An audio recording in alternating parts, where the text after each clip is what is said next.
पहले सत्येंद्र जैन, फिर मनीष सिसोदिया और अब संजय सिंह की गिरफ्तारी हो चुकी है। ईडी ने लंबी पूछताछ के बाद शाम को सांसद संजय सिंह को गिरफ्तार कर लिया। आखिर किस मामले में संजय सिंह को गिरफ्तार किया है, हम आपको बताएंगे और पूरा मामला भी समझाएंगे कि क्या है आबकारी नीति केस। बता दें कि आम आदमी पार्टी के राज्यसभा सांसद संजय सिंह को ईडी ने अरेस्ट कर लिया है। उनके दिल्ली वाले घर पर बुधवार सुबह 7 बजे ईडी की टीम पहुंची थी। 10 घंटे तक चली इस छापेमारी के बाद गिरफ्तारी हुई। आबकारी नीति केस की चार्जशीट में संजय सिंह का भी नाम है। इस केस में मनीष सिसोदिया जेल में है। पूरा मामला बताएंगे, लेकिन उससे पहले क्या बीजेपी को हार का डर सता रहा है? दरअसल सीएम केजरीवाल ने इस कार्रवाई को लेकर कहा, इस केस में 1000 रेड पड़ चुकी हैं। संजय सिंह के घर पर कुछ नहीं मिलेगा। 2024 के चुनाव आ रहे हैं और वे जानते हैं कि हारेंगे। ये उनकी हताशा भरी कोशिशें हैं। जैसे जैसे चुनाव नजदीक आएगा, ईडी, सीबीआई जैसी सभी एजेंसियां सक्रिय हो जाएंगी। वहीं आप नेता राघव चड्ढा ने मोदी सरकार पर हमला करते हुए कहा कि पिछले 15 महीनों से भाजपा आप कार्यकर्ताओं पर शराब घोटाले का आरोप लगा रही है। पिछले 15 महीनों में उसने ईडी और सीबीआई से 1000 स्थानों पर छापे लगवाए हैं।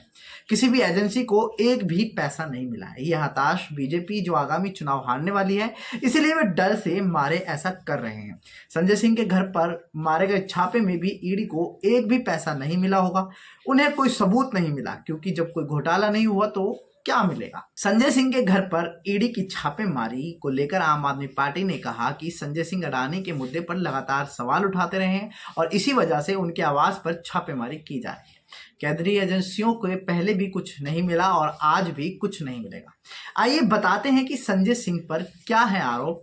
ईडी की चार्जशीट में संजय सिंह पर 82 लाख रुपए का चंदा लेने का जिक्र है। इसको लेकर ही ईडी बुधवार को उनके घर पहुंची और उनसे पूछताछ कर रही थी। शराब नीति केस में ईडी की दूसरी सप्लीमेंट्री चार्जशीट 2 मई को जारी की गई थी, जिसमें आम आदमी पार्टी के राज्यसभा सांसद राघव चड्ढा का भी नाम सामने आया था। हालांकि उन्हें आरोपी नहीं बनाया गया।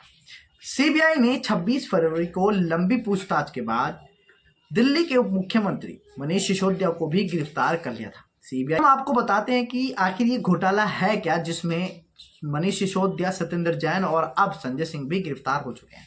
बता दें कि नवंबर 2021 को नई शराब नीति लागू हुई। दिल्ली के डिप्टी सीएम मनीष सिसोदिया ने 22 मार्च 2021 को नई शराब नीति का ऐलान किया। उन्होंने कहा कि इस नीति से शराब की दुकानें निजी हाथों में चली जाएंगी।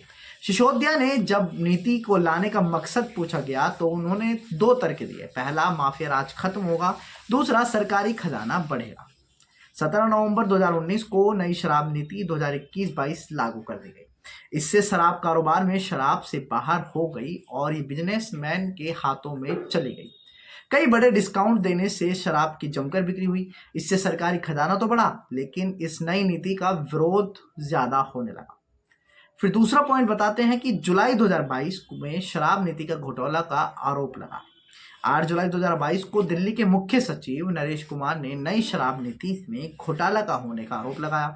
उन्होंने इससे जुड़ी कई रिपोर्ट एलजीवी के सक्सेना को सौंपी। इसमें बताया गया कि सिसोदिया ने लाइसेंसधारी शराब कारोबारियों को अनुचित लाभ पहुंचाया। उधर एलजी ने भी कहा कि उनकी और कैबिनेट की मंजूरी के बिना ही शराब नीति में बदलाव कर दिए गए। अगस्त 2022 को सीबीआई और ईडी ने केस दर्ज कर लिया और एलजी सक्सेना ने मुख्य सचिव की रिपोर्ट के आधार पर सीबीआई जांच की मांग की। 17 अगस्त 2022 को जांच एजेंसी ने केस दर्ज किया। इसमें मनीष सिसोदिया, 3 रिटायर्ड सरकारी अफसर, 9 बिजनेसमैन और 2 कंपनियों को आरोपी बनाया गया। सभी पर भ्रष्टाचार से जुड़े धाराओं के तहत केस दर्ज किया गया।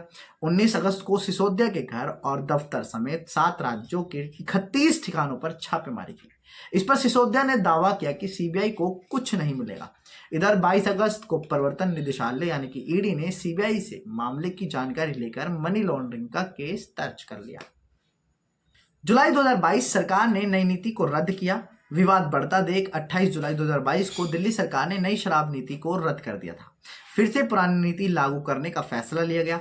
31 जुलाई को सरकार ने कैबिनेट नोट में बताया कि शराब की ज्यादा बिक्री के बाद भी सरकार की कमाई कम हुई है, क्योंकि खुदरा और थोक कारोबारी शराब के धंधे से हट रहे थे। ये था पूरा मामला और हमने जिसको बताया कि आपसे क्या बीजेपी सरकार ये सब करा रही है, वाकई में ये भ्रष्टाचार हुआ है, शराब नीति घोटाला, जिसका लगातार आम आदमी पार्टी लगातार घिरती जा रही है। एक तरफ अरविंद केजरीवाल जिन जिन की गारंटी ले रहे हैं वो सब सलाखों के पीछे जा रहे हैं। अब बारी सीएम केजरीवाल के, क्योंकि वो खुद की भी गारंटी ले रहे हैं। पहले सत्येंद्र जैन की ली थी तो वो सलाखों पे, मनीष सिसोदिया की ली तो वो सलाखों में, और अब संजय सिंह भी पहुंच गए हैं और अब वो खुद की भी गारंटी ले रहे हैं शीश महल केस में। जी हाँ, और इस मामले में अब देखना है कि क्या केजरीवाल भी गिरफ्तार होंगे। क्या वाकई में बीजेपी सरकार डरी हुई है या 2024 का हार का डर सता रहा है, जिस तरह से आम आदमी पार्टी और लगातार विपक्ष आरोप लगा रहा है। आप हमें कमेंट बॉक्स में जरूर बताएं और ऐसी खबरें देखने के लिए बने रहें सियासी मैदान के साथ।